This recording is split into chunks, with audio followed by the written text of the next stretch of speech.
Hello everyone, myself Parmar Adityaba, student of second year BAMS from RK University Ayurvedic college.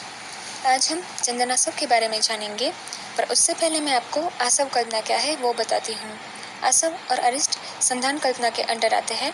Sandhan means union और restoring, in which medicines are combined together and are allowed to be in the same state for a specific period of time. Sandhana Prakriya, that means fermentation process. This is also called as Asav-Arist Vignan, indicating both Asav and Arist as two major outcomes of this process. और असव अरिस्ट संधान प्रक्रिया में मध्य कल्पना के under आते हैं। चलिए अब हम चंदनासव के बारे में जानते हैं कि वो कैसे बनता है, कौन से रोगाधिकार में दिया जाता है, उसका डोसेज और उसके कर्म क्या है। ये है उसका श्लोक।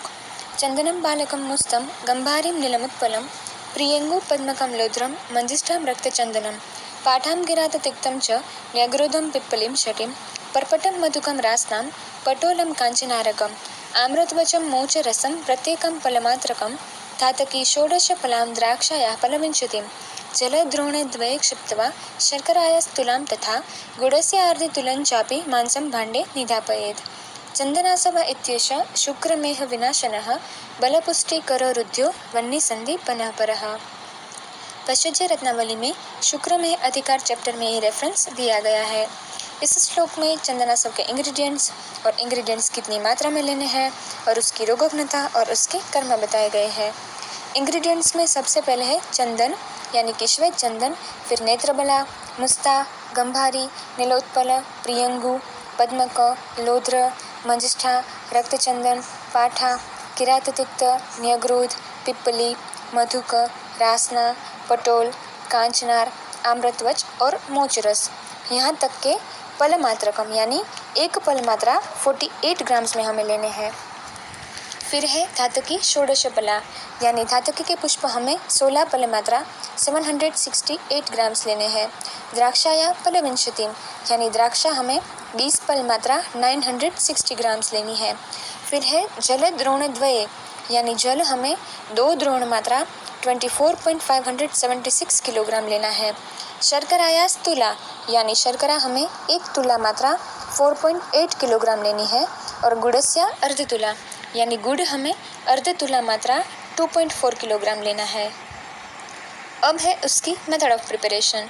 सबसे पहले हमें एक संधान पात्र लेना है, फिर उसको हमें हस्क में रखना है to maintain the required temperature और एक्यूट क्लाइमेटिक वेरिएशन से प्रोसेस को प्रोटेक्ट करने के लिए। फिर अराउंड 25 किलोग्राम पानी लिया है, उसमें शर्करा और गुड़ को डिसॉल्व करना है। फिर उसको हमें एक बार फिल्टर कर लेना है to get rid of impurities if present in it. फिर बाकी के सभी इंग्रेडिएंट्स श्वेत चंदन से लेके मोचरस तक कोर्स पाउडर फॉर्म में लेने हैं और संधान पात्र जिसमें हमने पानी में शर्करा और गुड़ को डिसॉल्व किया है उसमें ये सभी इंग्रेडिएंट्स को ऐड करना है। फिर हम उसमें धातकी पुष्प और द्राक्षा ऐड करेंगे। फिर उसको अच्छी तरह से मिक्स करना है। संधान पात्र को अब कपड़ मिट्टी कर लेना है और उसे हिलाना नहीं है। मीनवाइल हमें onset of fermentation 3 to 5 days तक डेली ऑब्जर्व करना है। फिर उस पात्र का संधि बंधन कर देना है और 1 मास तक हिलाना नहीं है। After observing the natural alcohol production contents को हमें फिल्टर करके उसको एयर टाइट कंटेनर में स्टोर कर लेना है। अब देखते हैं उसका डोसेज और अनुपान क्या है। 12 to 24 ml खाना खाने के बाद दे सकते हैं। अगर पेशेंट्स को इसका टेस्ट अच्छा नहीं लगता है तो इक्वल क्वांटिटी में उसको पानी के साथ मिला के ले सकते हैं, तो पानी उसका अनुपान है। अब देखते हैं चिकित्सा के तौर पर हम चंदनासव का यूज़ कहाँ कर सकते हैं।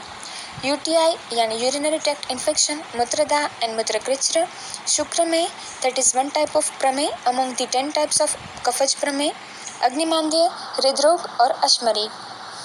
और उसके श्लोक में ही बताया गया है बलपुष्टि करो यानी बल प्रदान करता है। रुद्यो that means Chandanasava is natural cardiotonic, तो उसको हम हृदरोग में दे सकते हैं। वन्य संदीपन यानी अग्निदीपन करता है, तो ये 3 हो गए उसके कर्म। अब देखते हैं डिफरेंट व्याधि में चंदनासव कैसे हमें लेना है along with other Ayurvedic combinations. So first of all UTI में हमें चंदनासव को चंदनादि वटी, चंद्र प्रभावटी, वंग भस्म और गुड़ इत्यादि कषाय के साथ देना चाहिए। फॉर रीनल कैल्कुली चंदनासव को संज्ञेयहुत भस्म, कोक्षरादि गुगुलु और चंद्रप्रभावटी के साथ लेना चाहिए। क्रॉनिक किडनी फेलियर में चंद्रप्रभावटी और अविपतिकर चूर्ण के साथ चंदनासव लिया जाता है। इसके सेवन से स्वप्न दोष, श्वेत प्रदर, प्रमेह, उपदंश के अन्य विकार सब अच्छे हो जाते हैं। चंदन हमें पता है उसकी कोल्ड पोटेंसी है, सो ऑलवेज वो पित्त का शमन करता है और उष्णता को नष्ट करता है। Symptoms of aggravated pitta such as burning sensation in hands and feet, यानी हस्तपाद दाह में चंदनासव के सेवन से बहुत राहत मिलती है। अब देखते हैं चंदनासव के प्रिकॉशंस क्या है। अगर डायबिटिक पेशेंट्स चंदनासव का सेवन करते हैं then they should regularly check their blood glucose level, because इसके इंग्रेडिएंट्स में ही हमने देखा है कि इसमें शुगर कैंडी एंड जगरी आता है विच में alter blood glucose level and that can cause further complications. सही मात्रा में लिया जाए तो उसकी कोई साइड इफ़ेक्ट्स नहीं है। It is a quite safe medicine. अब मैं आपको कुछ पिक्चर्स दिखाती हूँ। डिफरेंट फार्मेसीज इसका प्रोडक्शन करती है। फर्स्ट पिक्चर है वो संडू फार्मेसी चंदनासव का प्रोडक्शन करती है, वो बोतल का है। सेकंड जो है वो बैद्यनाथ फार्मेसी का है। थर्ड पिक्चर जो डाबर फार्मेसी चंदनासव का प्रोडक्शन करती है इसका है। फिर ये दूध पापेश्वर फार्मेसी का है and another one is of Multani pharmacy. Hope you guys understand. Thank you for watching.